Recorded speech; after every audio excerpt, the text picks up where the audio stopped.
Today we will have 4 speakers.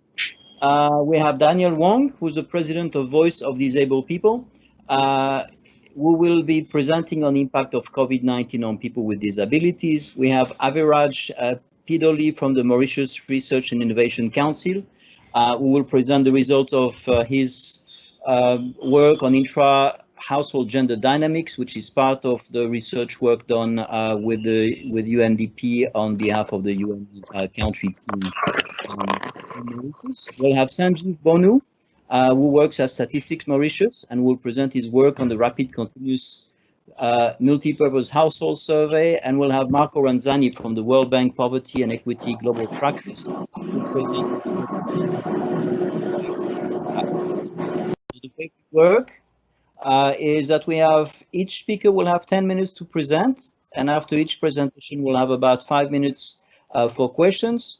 At the end of all presentation, we'll have a 15 minutes plenary discussion session. During the plenary, we will have also Josheena Naggea, who is a PhD student at Stanford, who will present a teaser, just a few minutes, on some of her work on the impact of the COVID crisis, as well as the recent Wakashio oil spill on communities living along the southeastern coast of Mauritius. We'll finish with Erik moderating the plenary discussions, and then Paul Baker will will close the webinar. So I will be moderating the first 2 presentations, I believe. We'll have 10 minutes each. After 7 minutes, I will just give you a heads up to say that you have 3 minutes to conclude. I hope this is all clear. If not, please raise your hand. And if it is all clear, then we can start with a presentation by Danielle Wong.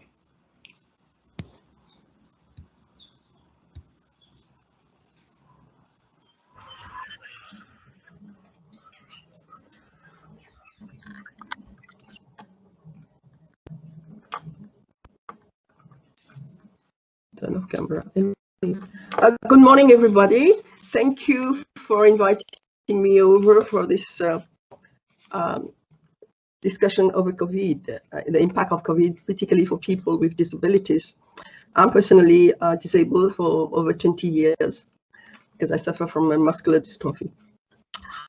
And as you are very much aware, under normal circumstances, all the people with disabilities are likely to get less access to education, healthcare, or income opportunities, or even to participate in the community.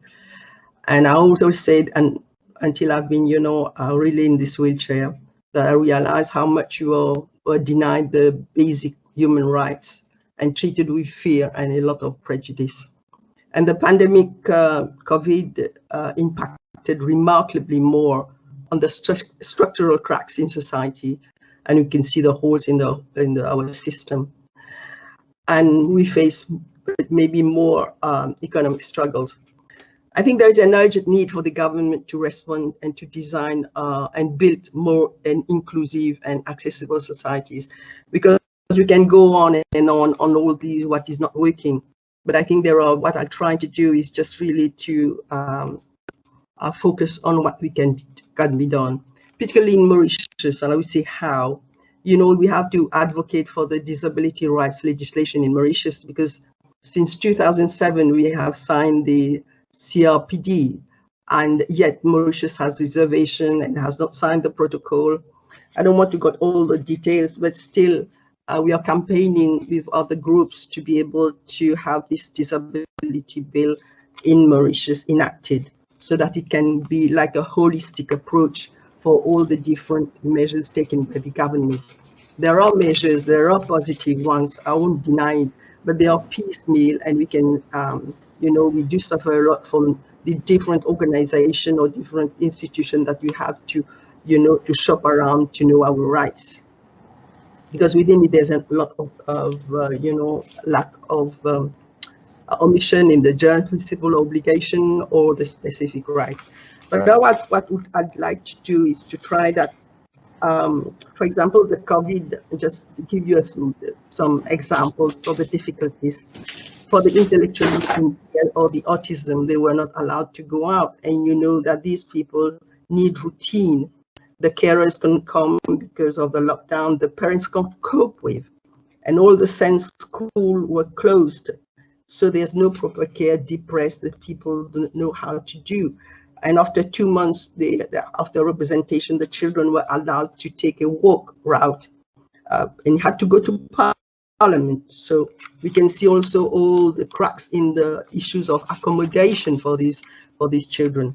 And the sense, I mean, to come back to the children, because they are not, they do not enjoy the same rights. The sense, I mean, school with a specialized school for the children needs, special needs. And they are segregated in the school. They do not enjoy the same playing ground. And only a few schools, all the government schools, many of them, you just like keep the stock pew, don't get mixed with the people, with the children with disabilities. And also, I mean, you know, and the closure, I mean, there has been with the TED-PB, the training for employment. And since I was the chair for 8-9 months, and it's so difficult, you know, to work with.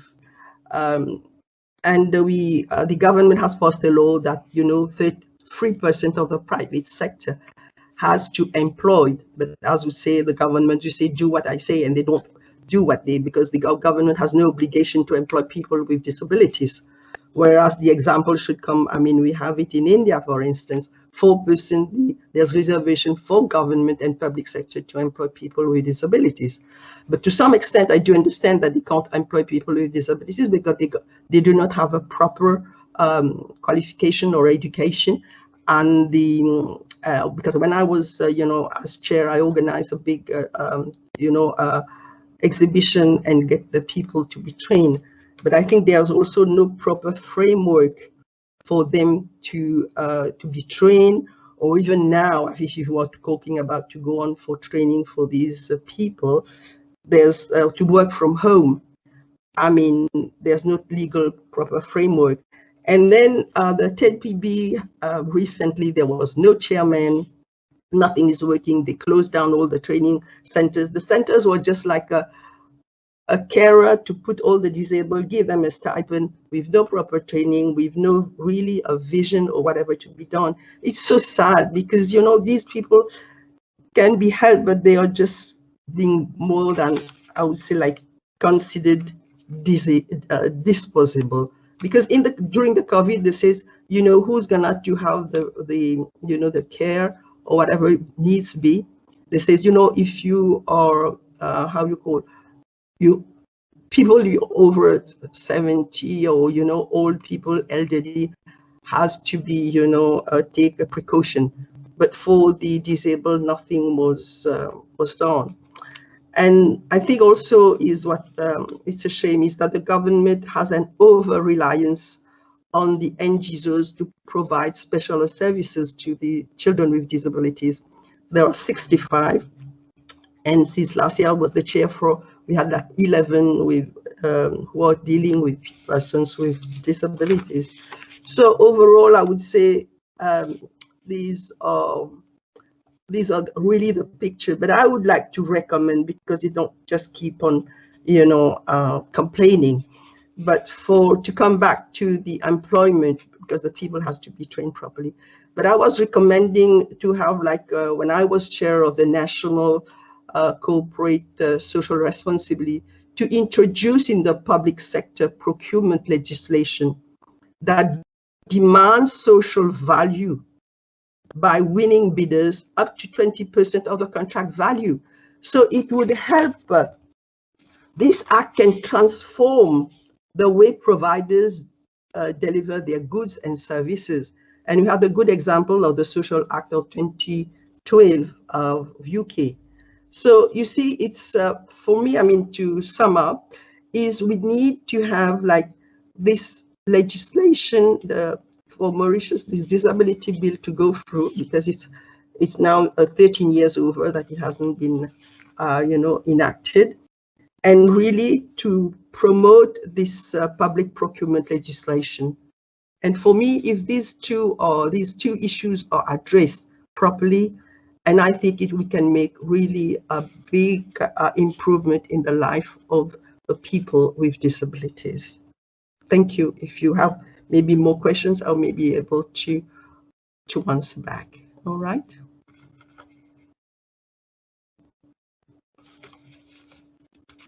Thank you very much, Danielle. Let's open the floor to questions. You can please feel free. Yes, Erik, please. Thank you, Pierre, and thank you very much, Danielle, for this very important, very insightful presentation. I was wondering, during the lockdown, during the initial COVID measures, I spoke to some of the NGOs that you just referred to who provide services for children with disabilities, people with special needs, and they mentioned the great challenges they were facing of doing so under the conditions of lockdown. Obviously, it's much more difficult for them to enforce sanitary protocols, to make sure that mask wearing, temperature screening, social distancing, etc. is implemented. Would you say that with the end of the lockdown, this largely civil society-based support system is now fully up and running again, or do there remain disruptions in the system as a result of COVID or any other new developments in the past year that still require attention?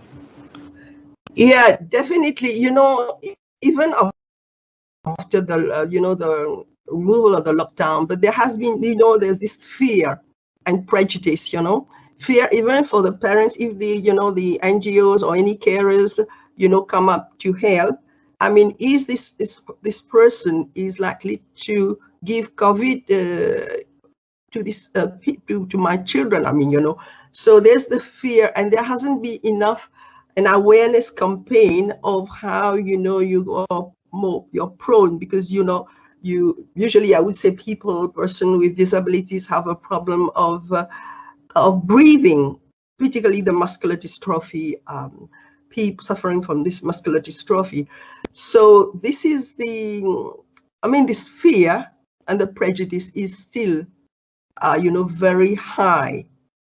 And to be honest, the others who are able, or still have a lot of prejudice, not to increase the possibility of suffering from COVID, because the access, and also access to hospital.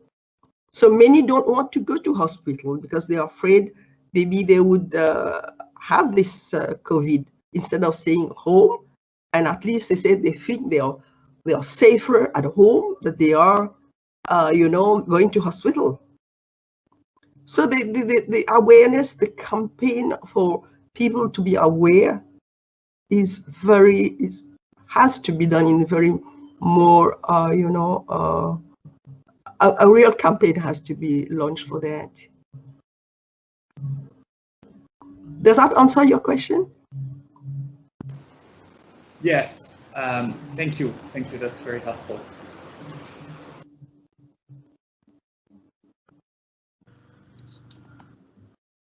Thank you.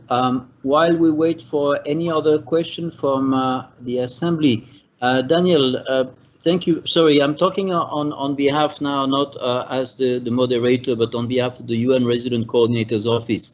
I will send my contact. We'd be very glad if you could contact us so that we could work with you to maybe to support you in your advocacy work. I think the points you raise are extremely important.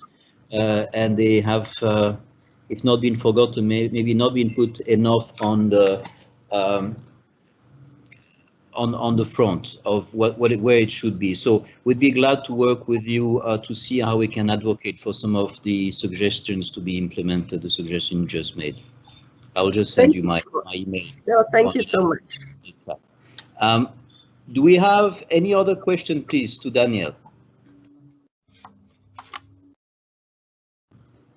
If I don't see a hand up, then I just want to thank Danielle Wong, and we will go to the next presenter, who is Aveeraj Peedoly from the Mauritius Research and Innovation Council.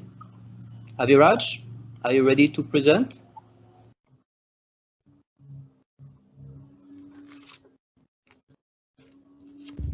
Thank you.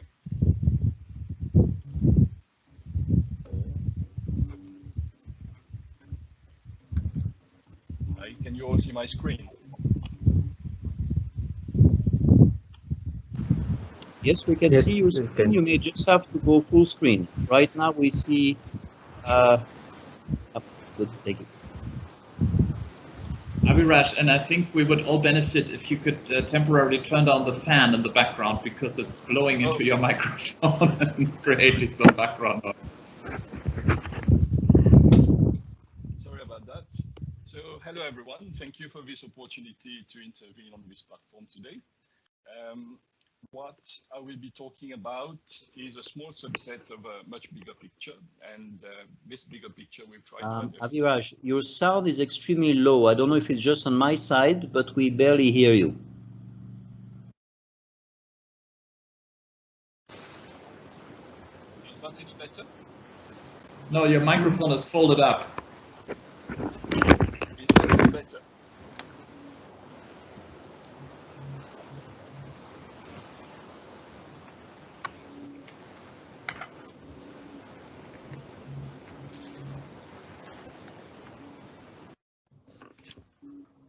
Aveeraj, the microphone on your headset was up rather than down towards your mouth.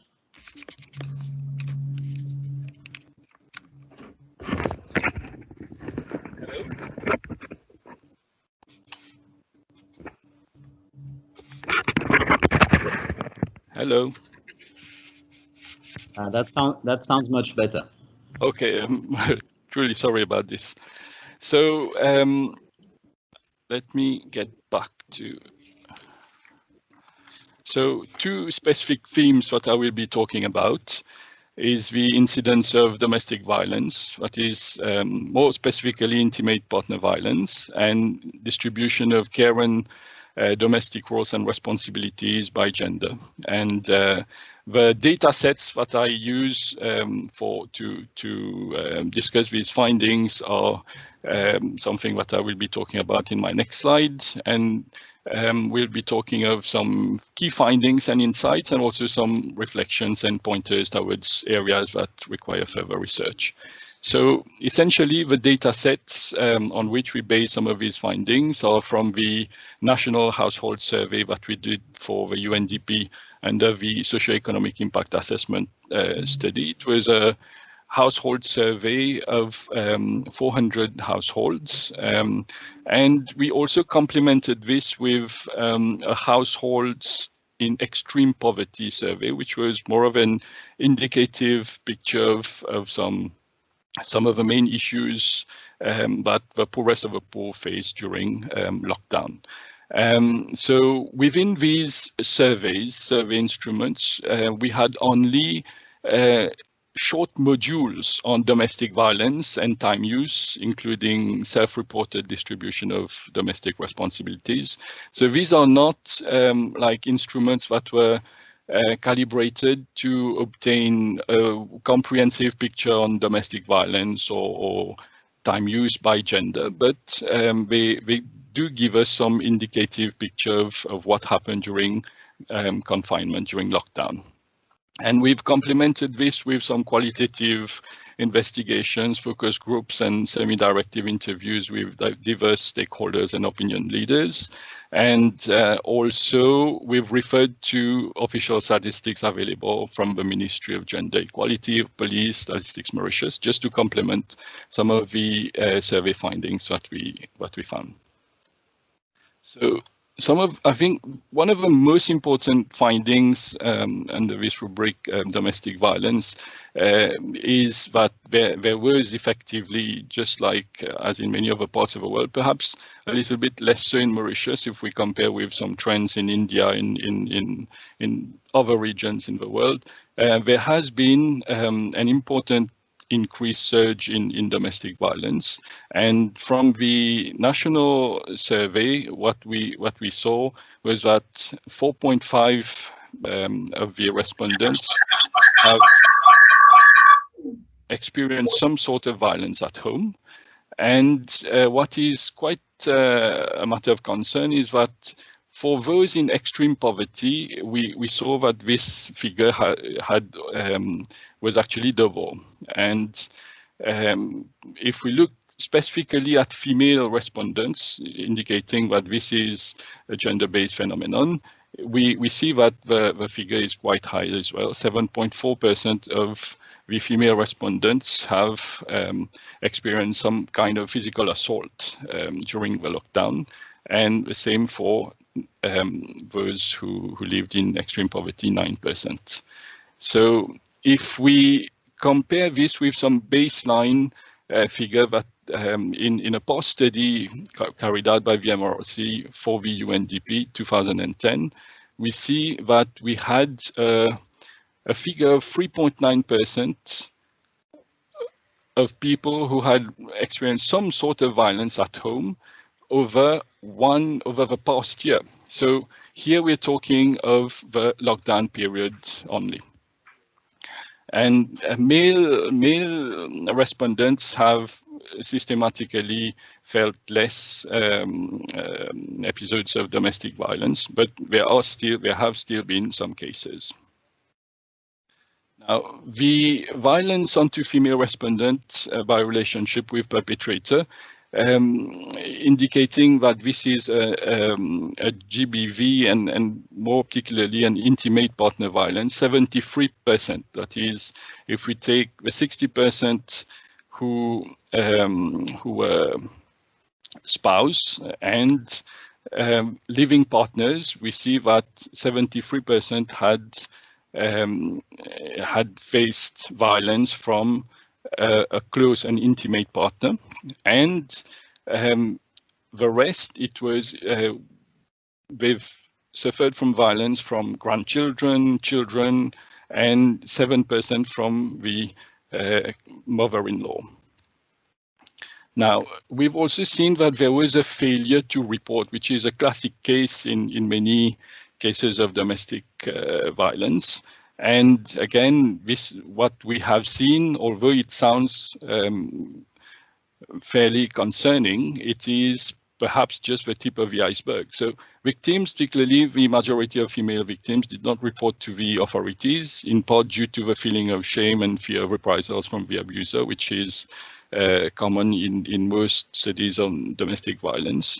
And of those who do not report, some actually informed close relatives and neighbors, whereas it is also a matter of concern that nearly 38% did not inform anyone, so they suffered in silence.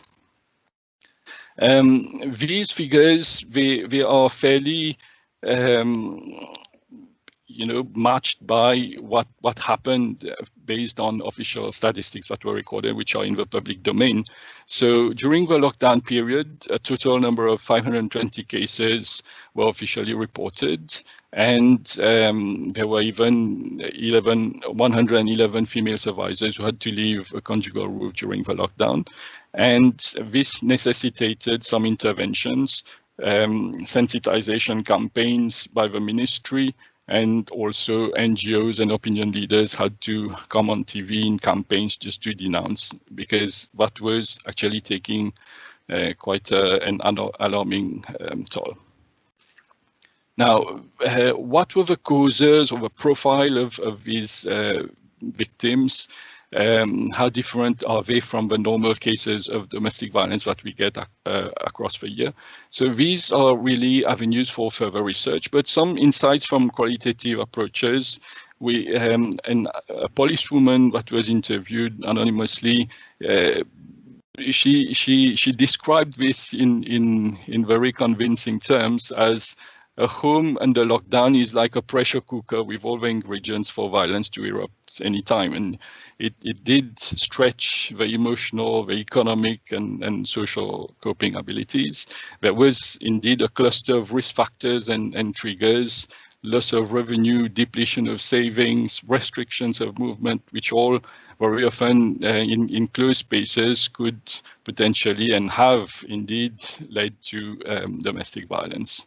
So with interviews with staff from the Ministry of Gender and PFPU, we understand that some of the cases were not new to the system. These are people who have been calling and reporting prior to COVID as well. But there were also many in the low-income groups where the pressure of coping was even higher. And there have been a few cases which we need to explore further through further research, is that there have been a few cases, including among civil servants, where husbands didn't want, especially frontliners, to go and work, and this has created some tension in the house, leading sometimes to physical brutality and aggression. Apart from domestic violence, there has also been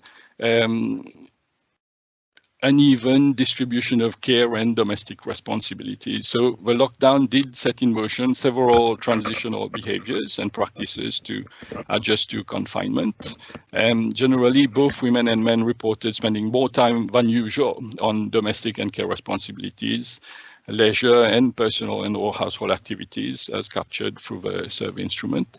However, we also noticed that several traditional gendered roles, many domestic chores, remain skewed towards women. I don't expect you to go through, decipher these tables. So the key messages, the salient points are here. I'll just go quickly through these.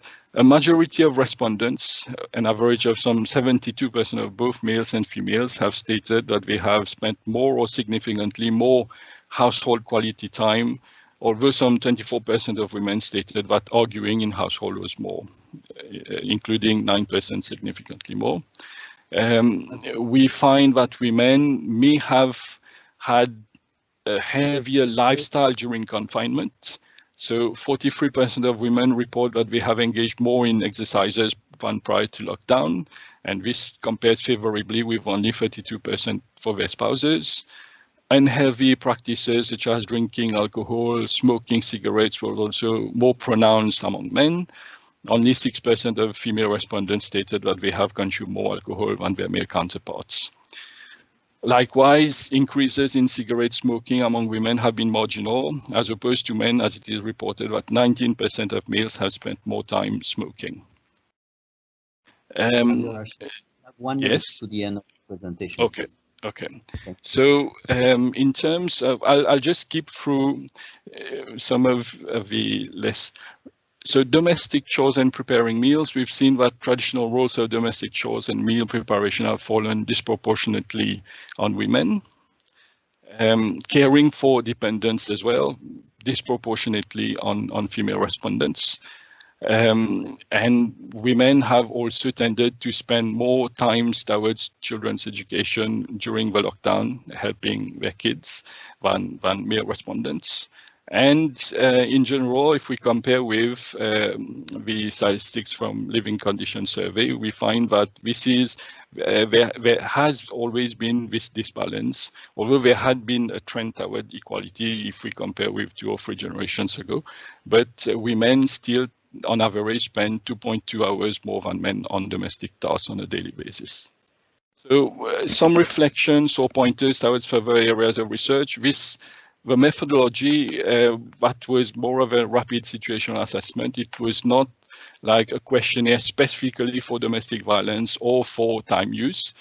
And we focused on the lockdown, but you may agree with me that it is now that we're starting to see the full impacts of the indirect impacts of COVID-19. So there is room certainly for further research on the gender implications.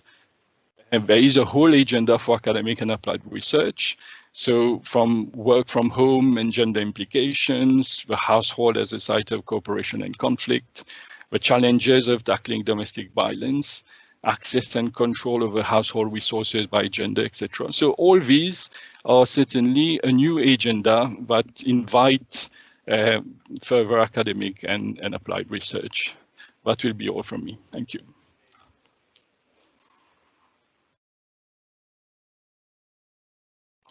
Thank you very much, Aveeraj. Could I open the floor to questions, please? And I will also pass the hand to Erik to do the moderation.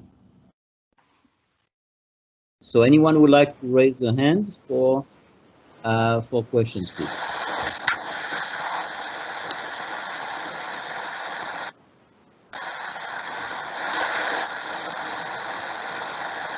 Danielle, please go ahead. Erik, sorry, are you still here? Yeah, I think you take over. Thank you. Okay, Danielle, floor is yours.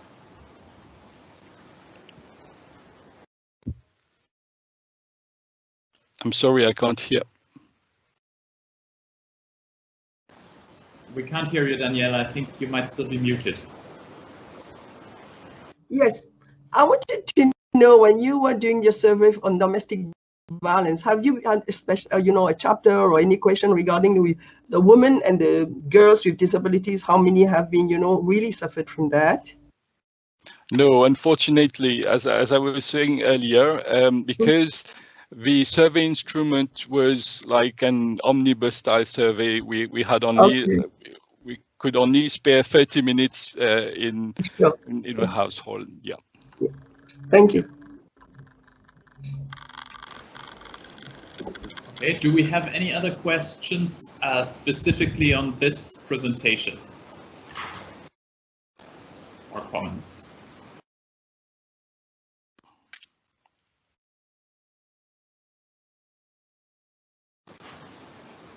I see that's not the case. Aveeraj, thank you very much for your presentation. I hope you can stick around for the for the plenary discussion at the end. Our next discussion, our next presentation covers evidence from the Rapid Continuous Multipurpose Household Survey, and the presenter is Mr. Sanjeev Bhonoo. And I see that my colleague Marco Ranzani from the World Bank has also joined us. I would recommend or suggest that maybe we do these two presentations back to back, because I think they are rather similar in focus as well as in the data and methodology that they rely upon. So obviously, if there are any pressing and immediate questions, you're always free to raise your hand and ask them on the spot. Otherwise, I will ask Sanjeev and Marco to do their presentations one after the other, and that leaves us a little bit more time for the overall plenary discussion. So Sanjeev, you're up. Okay, thank you, Erik. Good morning, everybody. Let me try to open my presentation first.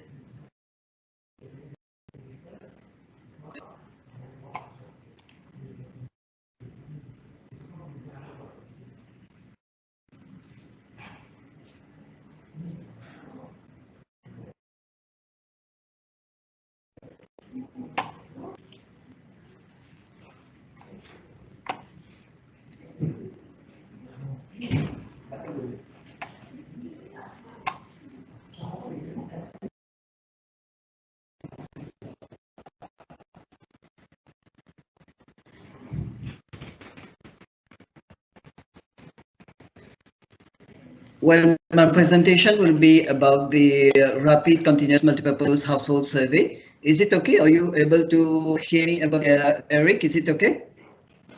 Yes, we hear you, and we now also see the slideshow. If you just click on Start Slideshow so that we get a slightly bigger view on the screen without all the PowerPoint window around it. Yeah, okay, I will do it. I think my PC is a bit slow. I'm not able to see the presentation now. Just bear with me a minute. Yeah. Is it okay now? Is it yes, okay? It's a bit small because it's not in full screen mode, but it's readable, yes.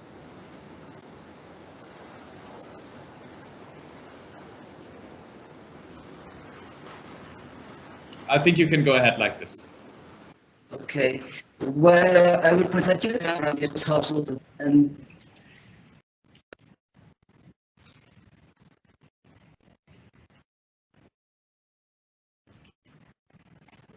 well, for the Rapid Continuous Multipurpose Household survey last year due to the COVID. Previously, the household survey, it was done every month, and due to the lighting, it was stopped in March. And then as from May, June and July, with the support of the World Bank, we conducted 3 rounds of the survey in the first instance. And then afterwards, SM conducted the survey for 3 more rounds in September, October, and December. Okay, so my presentation will look at the data of May and September, and topics that we have. What was the objective of the survey?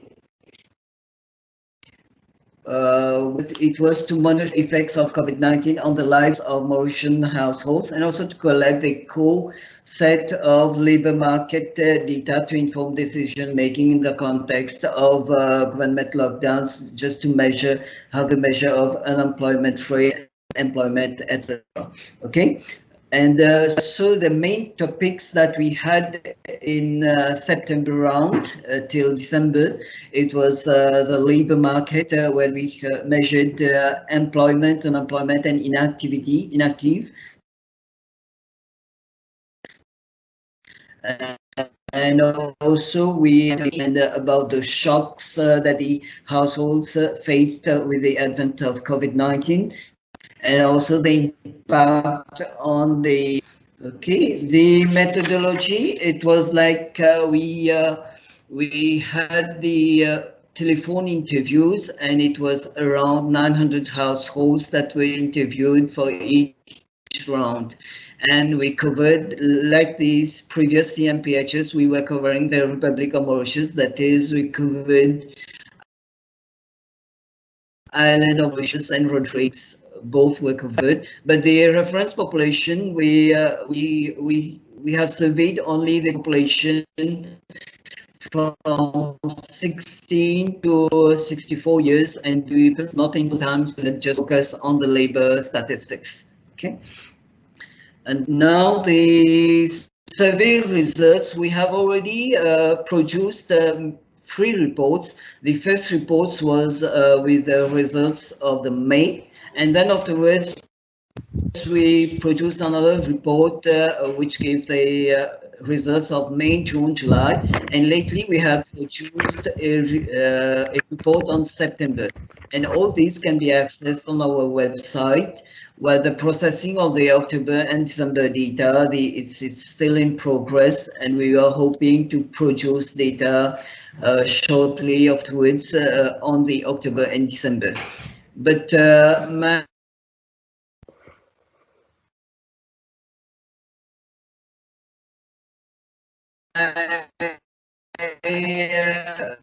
presentation seen for the September compared to May. We can see that the number of unemployed in September, it was around 65,800 in May. May, it was the period that we were still in lockdown. You will see the number of employers high in May, but now in September we are back to normal. So you will see that the number of unemployed the 300. So there's a big change, but the number of unemployed, you see, also Sanjeev, has unemployment rate. It was estimated to be. Sanjeev, we're having a little bit of difficulties with the connection. It's kind of in and out. May I suggest that you deactivate your camera just to free up more bandwidth for the audio?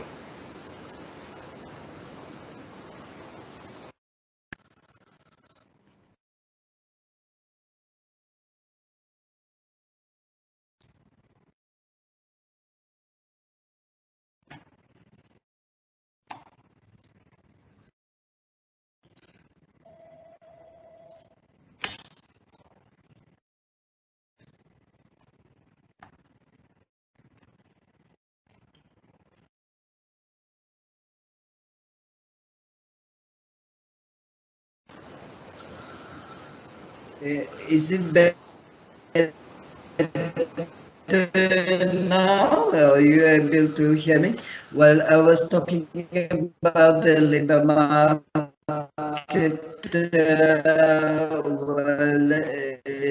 That the number of unemployed that we estimated it to be around 62,200, and the unemployment rate was estimated to be around 30. If we look at the employment by sector, the primary sector, you will see that for all the primary, secondary, and tertiary sector, there has been a big change if we compare to May, because May we were in lockdown. But nevertheless, you will see that the number of employment they have increased from May to September. It was more than 100,900. It's not 100.9. It's 100,900. Okay. And if we look at the formal and informal sector, then you will see that during lockdown, that the persons in informal sector, they were not working, but in September they were really back to normal. In the formal sector also, the employment they have grown. It's more than 52,000, and the informal sector more than 48,000. That increased from May to September. And now if we look at the income, the salary of the employees, you will see that on the average, there has been a little increase compared to September to May, more than 700 rupees. The average stood at 20,600. And you will see that the secondary and tertiary sector, they have increase, whereas for the primary sector, we can see that there have been a decrease in the salaries. Most probably, primary sector, it's more the agriculture, probably there, but people, the less work there, probably that's tends that the salaries had decreased there. And we have also looked at the ability of the households to meet their expenses. And in September, 8 of 10 households reported to have difficulty to meet their household expenses with their current monthly income. And you will see that with great difficulty, it's around 32%. They have big difficulty to meet their expenses, their household expenses with their current income. Sanjeev, I'm very sorry to keep interrupting you, but it seems that we're stuck on the slide on the labor market. Now, okay, there we go. Now we have employment by formality status. Yeah, are you seeing the payment of bills? Is this okay? Now we're seeing average payment of bills. Yes, there we are. Yeah.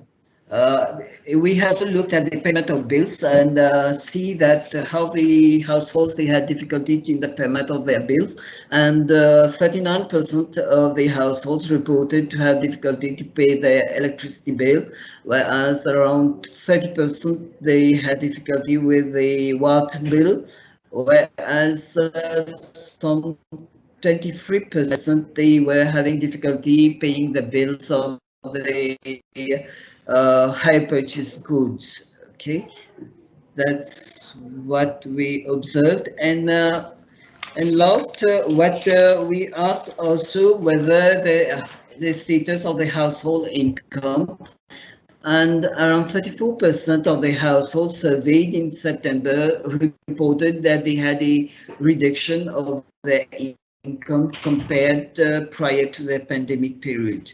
So it is like 57% reported that their income is the same, but 34% reported that their income were reduced.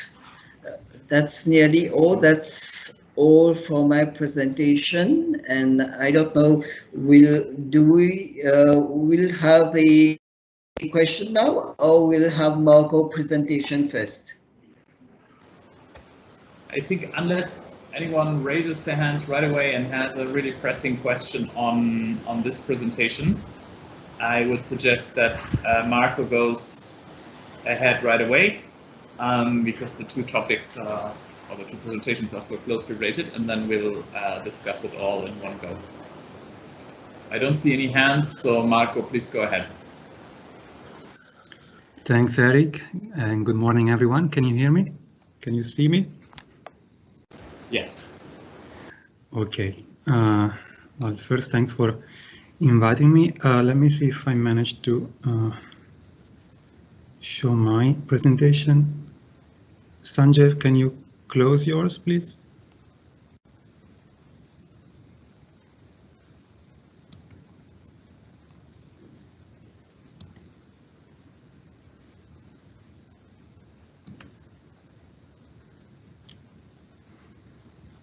Is this okay, or it's like?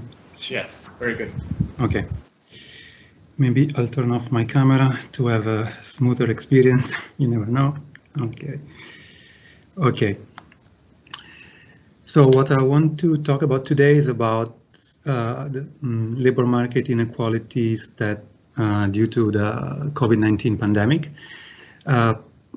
Some of the numbers of the slides kind of overlap with what Sanjeev have just said, so I'll just go quickly through those. Why I cannot move on? Okay. Do you see the next one? Okay, okay, now, yes.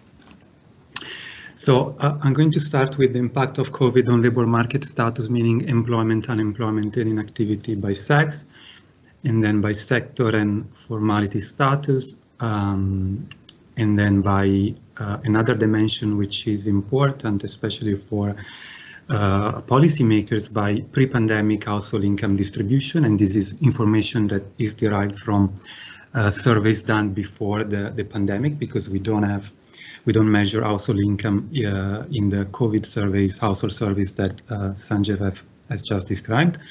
And finally, how this translates into changes in living standards among Mauritian households, and then a couple of reflections for what's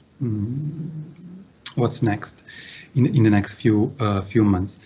So the first one is about employment. So as Sanjeev has shown you, perhaps not showing Q1, here you also have Q1.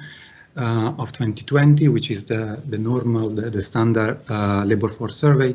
So you see that there was quite a reduction in employment at the beginning or in the middle of the lockdown in May, and then it gradually bounced back in June, July, and also I added the number from the latest round in September. We see that the story holds true also by gender, although of course, I mean not of course, but we know that employment was lower among women even before the pandemic. Overall, as of September, we are still about 5%. We have about 5% less jobs than in the first quarter of 2020, which is about 28,000 jobs. Of course, there is the precision of the estimates depends on the sample size. So don't take that number as the exact number, but is within that range.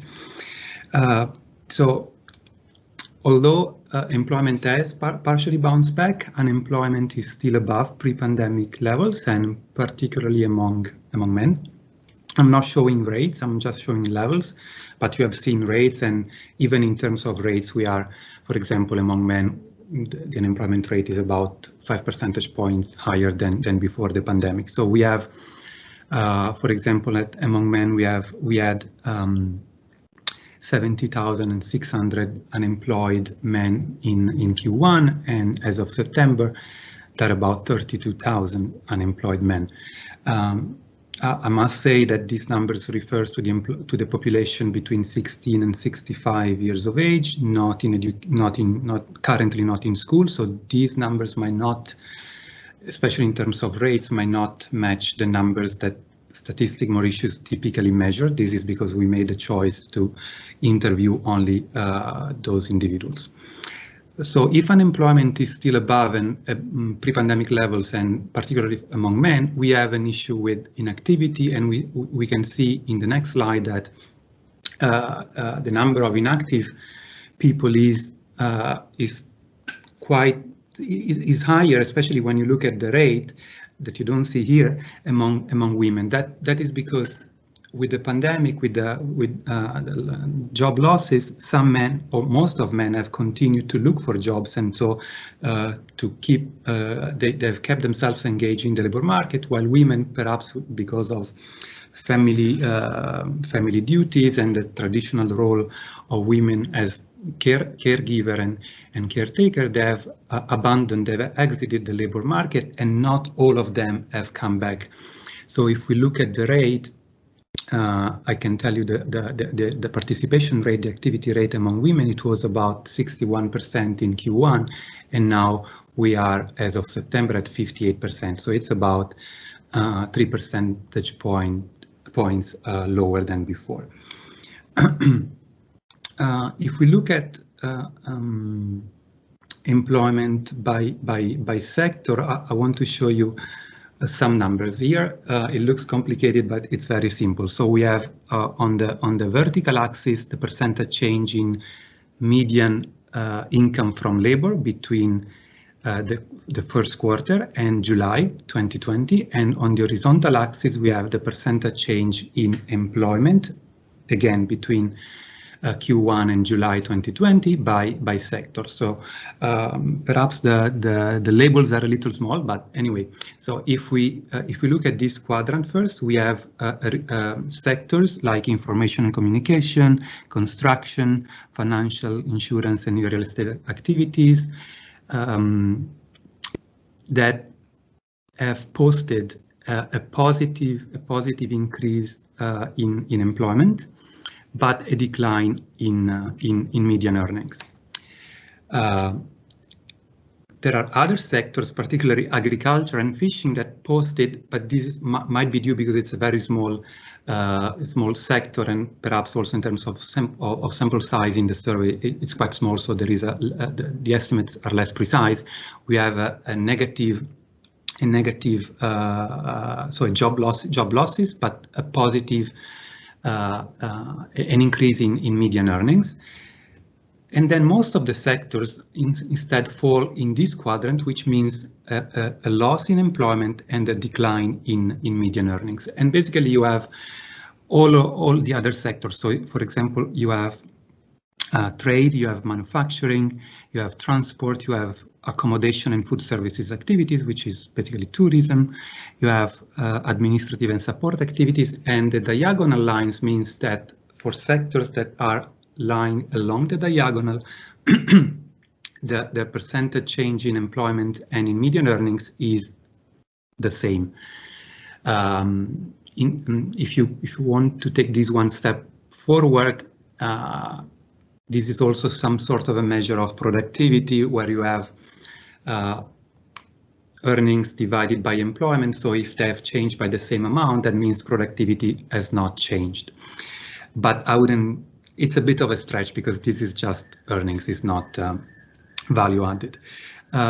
So we have some sectors that suffer very significant job losses, and it's particularly accommodation and food services activity, transport, trade, and some other sector instead that between Q1 and July have experienced an increase in have bounced back, or even more than bounced back. The next slide is about employment by formality status, where formal and informal is measured by whether workers are paying contributions to the social security, to the national pension fund, or at least that was that at the time. So we have something that I believe it's striking. So we have the top line in light green, I guess. It's formal wage employment. So these are wage workers, employees in the private sector that are working formally. So you see that there is a drop, but that has almost bounced back to pre-crisis level. So it was 350,000 formal wage workers in Q1, and now in September they're about 346,000 formal wage workers. The other lines are one next to the others, but I think what's more important is to look at the number the lines for that are the dotted lines for informal employment. The green dotted line is informal wage employment. The dotted brown or orange or red line is informal non-wage employment. So we have a big decline in May and then a rebound in June and July. But it's interesting to notice that between July and September, informal non-wage employment has gone down again. So I highlighted that in red. And this is important because these workers are informal workers that they received quite a small amount of subsidy of income replacement during the early phases of the pandemic through for example, the self-employment assistance schemes, which is about half of the minimum wage. Although some of them, they were making way more before the pandemic, according to statistics from the labor force survey. And instead, we see that formal non-wage employment, so self-employed employers that are working formally, they have increased, and actually the number now it's even higher than before. This is 50,000 workers now in September, and there were 33,000 in October. So there might have been an incentive also for some of them to formalize. It's probably more a speculation than anything else, but these numbers might suggest that.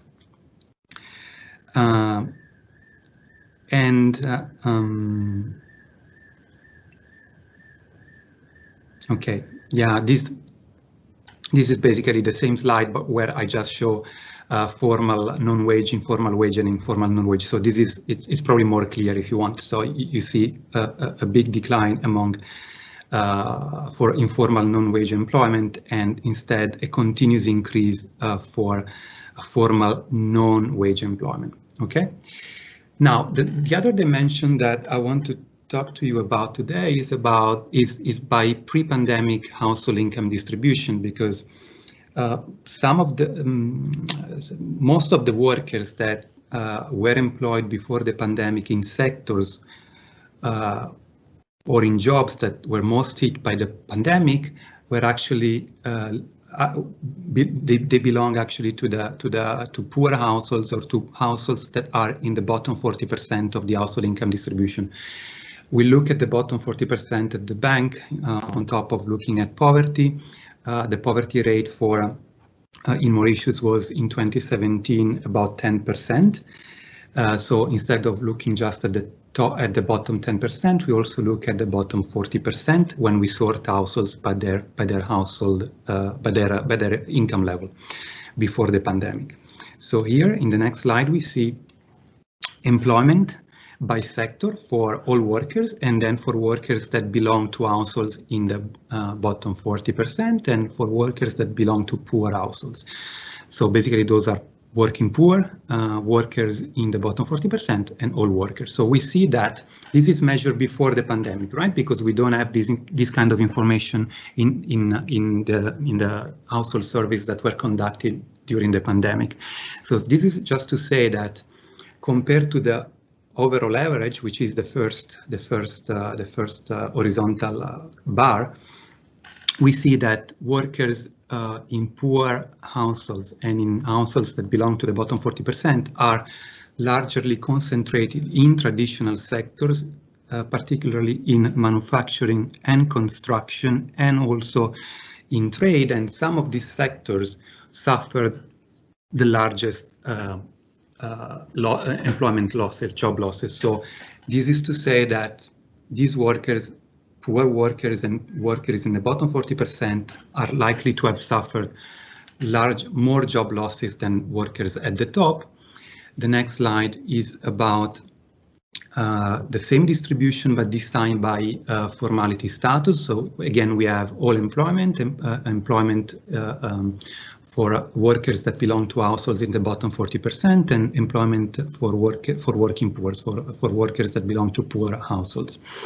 So again, we have that informal employment that, as we have seen before, particularly non-wage employment, is larger among the poor and the bottom 40%. So if you look at the darker green and the darker brownish bars, you see that, and you add those up, you see that about 64% of the working poor were employed informally before the pandemic, and about 50% of workers in the bottom 40% were employed informally before the pandemic. So again, these workers, the poor and the bottom 40%, have likely endured more job losses than the others. And finally, one other piece of information is about computer literacy. So this is the share of the employed able to use a computer measured in Q1 2020. So, and this is by occupational by occupation. So I just aggregated the type of occupation that each worker is engaged in. So for when I say high skill jobs, these are basically managers, professionals, technicians. These are the international basically the international classification of occupation. And then medium skills, for example, are service and sales workers and machine operators and so on. And low skills are workers that are performing very basic elementary jobs, like, for example, movers, people that deliver mail, etc. So we see that the percentage of workers that are employed in high skill jobs that is able to use a computer is basically virtually everybody, 96%, but that drops by a large proportion among workers that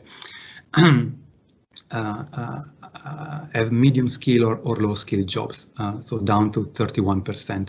So this also says something about their ability to conduct, if possible, but of course that depends on the job, a work from home. So if you are not able to use a computer, even if your employer could give you the possibility of working from home, then you wouldn't be able to do it. And these again interests more people that are low skills, that are low skilled, and so are also belong more more likely to belong to poor and bottom 40 households in the bottom 40%. One more slide is about how the living standards measured by changes in household income as reported by households have changed during the pandemic. So we have 3 dimensions, whether compared to before the pandemic or compared to the month before for the interviews that were conducted in June and July, household income has increased, stayed the same, or declined. So what is, if we just, in the interest of time, if we just focus on the first bar, which is the bar measured in July, so it's interesting to notice that about 31%, so almost 1 in 3 households, report a decline in their income level relative to the month before. This is not relative to before the pandemic, so it's compared to a period where already welfare had deteriorated. So why is that? I didn't have I don't have much time, so I didn't add a slide, but when we did the analysis, this has a lot to do with the fact that employment has bounced back, but not completely. But more importantly, even for those people that have gone back to their job or to a new job in some cases, they are making less money than they used to. And this is particularly true among the self-employed, because if they were able to go back to their business and open their business after the lockdown was over, because of lack of demand, because of lack of customers, they don't have a way to make an income, and so that's why, even though employment levels have bounced back, the income levels, and so household welfare keeps deteriorating for a fraction of these households. Finally, one last one. So we know that there were income replacement or wage subsidies during the early stages of the pandemic, the wage assistance scheme, the self-employment assistance schemes. Those schemes were worked very well, and they were very useful in sustaining, supporting income levels of people that had lost their jobs or were temporarily out of their work, but these have come to an end, perhaps with the exception of people working in tourism. But some workers are still without a job, and some workers are not making the same money that were making before. And some more, as we have seen with the decline between July and September among informal non-wage workers, they might continue to have issues with income, and also they might decide to close their business because they don't have any liquidity, they don't have any income, and keeping a business open costs money if you're not making any. So the idea, I mean, my suggestion here, my advice would be to use for the next 6 or 12 months, depending on how long this pandemic will last, that social protection programs that already exist might be expanded and targeted to these working poor and to workers in the bottom 40%. These are particularly informal workers and low-skilled workers, maybe with a twist, meaning that some of these social protection programs might start having a reskilling component, especially if some sectors will take time before they will go back to pre-crisis levels, or maybe some sectors will never go back. So it's good to start thinking, perhaps, and I believe that the government has started to do so, to add some sort of retraining component to some of these programs, so that workers are able to look for jobs in a new sector or a new job going forward. That is all on my end. Thank you. Thank you very much, Marco, for this very interesting presentation. I would now like to open the floor for, of course, any questions on these presentations, but also for our plenary discussion. And of course, you are very much invited to comment on whichever topic came to your mind or what struck you. But perhaps in order to kick off the discussion and organize things a little bit, I would like to invite everyone to also reflect and comment on some of the broader trends that we've heard here today in the various presentations. I think one thing that seems to become quite clear is that while let's call it the big shock wave on the labor market through the lockdown, through the initial impact of COVID, seems to be ebbing off, we are still seeing rather persistent and very worrisome effects precisely on those that were already in difficult situations before COVID happened. So maybe the answers to a lot of these questions are not specific to COVID, but have to do with addressing long-standing causes of inequality and exclusion. The difficulties faced by people with disabilities, the continuous disadvantages faced by women, especially at the bottom end of the income pyramid. And then Marco also alluded to the informal labor market, the self-employed, and of course the link with skills. And while we didn't hear about them specifically today, I think youth is certainly another group that demands particular attention. So probably the time the clock has run out for, you know, the big kind of firefighting measures where you try to leverage as many resources as possible to help everyone at the same time. And we're back in a situation where with increasingly scarce resources, we really need to prioritize, but we also need to think about how to address the root causes of exclusion that are affecting these groups. So I would very much like to invite you to comment on how you see or what you think such measures could look like.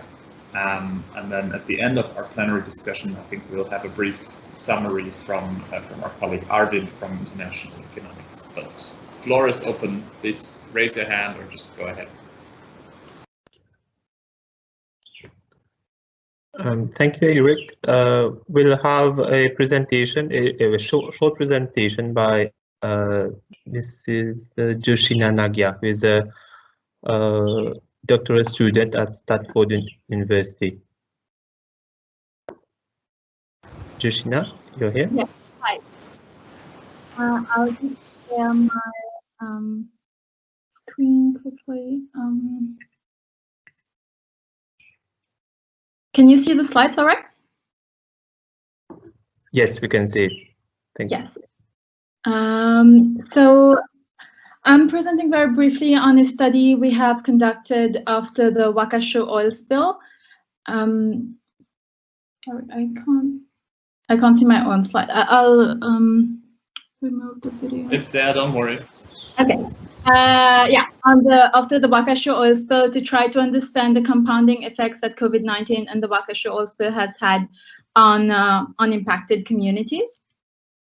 So the goal was to understand how both these events impacted fisheries, tourism, and other coastal sectors in Mauritius, and to understand how this loss of income affected other social and well-being factors. So we conducted around 792 household surveys across 12 village council areas impacted by the oil spill, and 4 control village council areas from November to December 2020. And the control sites were from the north and western coast of the island, so they were only impacted by COVID, whereas the rest suffered from both events. We have also been conducting over 25 semi-structured interviews with key informants to understand the response with respect to these 2 events. Right after the oil spill, we conducted community meetings in the main villages that were affected by the oil spill, and we are complementing this by a baseline study that I had conducted as part of my PhD research in 2019 along the affected area. So I will only be presenting quickly on the big picture findings, and I'll be happy to go more into detail of our next session. So, okay. So the communities we found all the villages were impacted by COVID-19, and interestingly, they started showing signs of recovery right before the oil spill happened. So we asked them all the different indicators that we were measuring. We asked them pre-COVID, during the lockdown, before oil spill, and after the oil spill. So after the oil spill, we can see a clear demarcation between the oil spill impacted and control sites. So after the lockdown, some villages were recovering from the shock that it has been on their livelihood. But in the oil spill impacted sites, people kept struggling. So the oil spill we have seen in these villages further eroded the resilience of these vulnerable populations, because these specific villages have the highest poverty index in Mauritius. We also noted issues linked to the structure of the economy. So only about 50% were fully employed in stable positions before the events. This is currently, we are contextualizing with the data from Statistics Mauritius from 2011, so we'll probably try to use the more recent data now. And most of the people were employed in the informal economy, seasonal, irregular, and more invisible jobs. We also noted an accumulation of debts and inability to pay back with spent savings. So people had already used their savings to deal with COVID-19. So when the oil spill happened, they were even more vulnerable to this second stressor. We saw an increased reliance on pensions, welfare aid, and compensation as the main source of income. However, as a result, people who did not benefit from these compensation schemes were further affected. So in the case of fisheries, for example, we see a clear difference between registered and unregistered fishers, or women fishers who depended on the resource for subsistence. This has also led to other social impacts, for example, children being unable to attend school due to lack of lunch packs, because a lot of women used to be able to just fish to provide for their family. We have also noted an indication of increased stress, anxiety, and family tension, as well as substance abuse after both these events.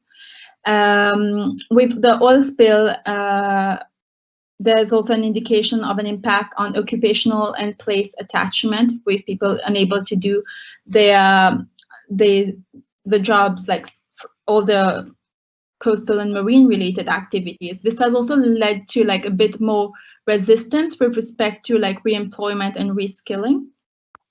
And overall, in these traditionally artisanal fishing villages, we have noted a loss of cultural heritage, in the sense that artisanal fishing is a form of intangible cultural heritage, especially as practiced in the lagoon. So now with this being prohibited, people also like mourning this loss. So for this study, we'll be looking at how this loss of livelihood has also impacted all these social and well-being factors.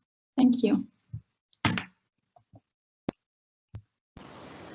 Okay, thank you very much. And apologies for originally not calling on this presentation. So I see Dayden has his hand up to kick off our plenary discussion. Yes, thank you. Can you hear me now? I have a question on Marco's presentation. I joined in very late. I was on something else. I only saw the last two, in fact. And on Marco's presentation, slide 11, he mentions that living standards continue to deteriorate in May, June, and July.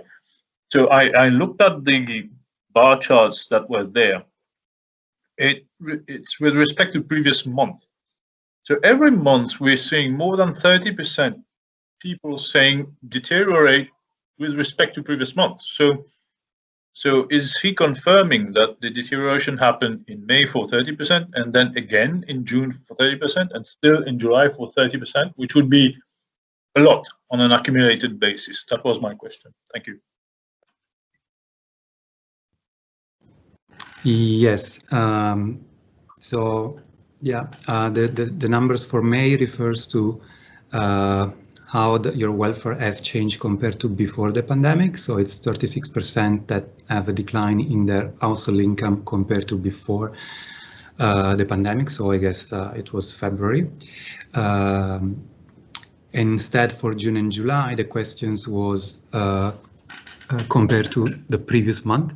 So yes, it's each month, especially in June, you have almost 38% that experienced a decline compared to their level in May, and 31% in July that experienced a decline compared to their income level in June. Yeah, it's quite considerable. Yeah. Yeah. So we don't know whether it's the same people who suffered 30% and again 30% and again 30%, or it's different people. Or it's a mix. I guess it's a mix, but you don't have that information. Yeah, exactly. It's a mix. Some households were interviewed, but most households are different households. Okay. All right. Thank you. Okay. Any further questions, comments? At this point, it's open discussion, so feel free to share your thoughts with us on whatever aspect of this you'd like.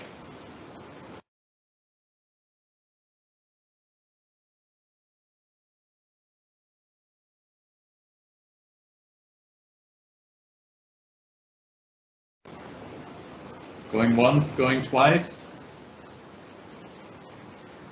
Okay, I see we don't have any further hands open. So, Arvind, perhaps you would like to go ahead with your closing discussion. Yeah. Yes. Thank you. Thank you very much, Erik. And I would like to thank everybody for their presentations. Well, I'm stepping in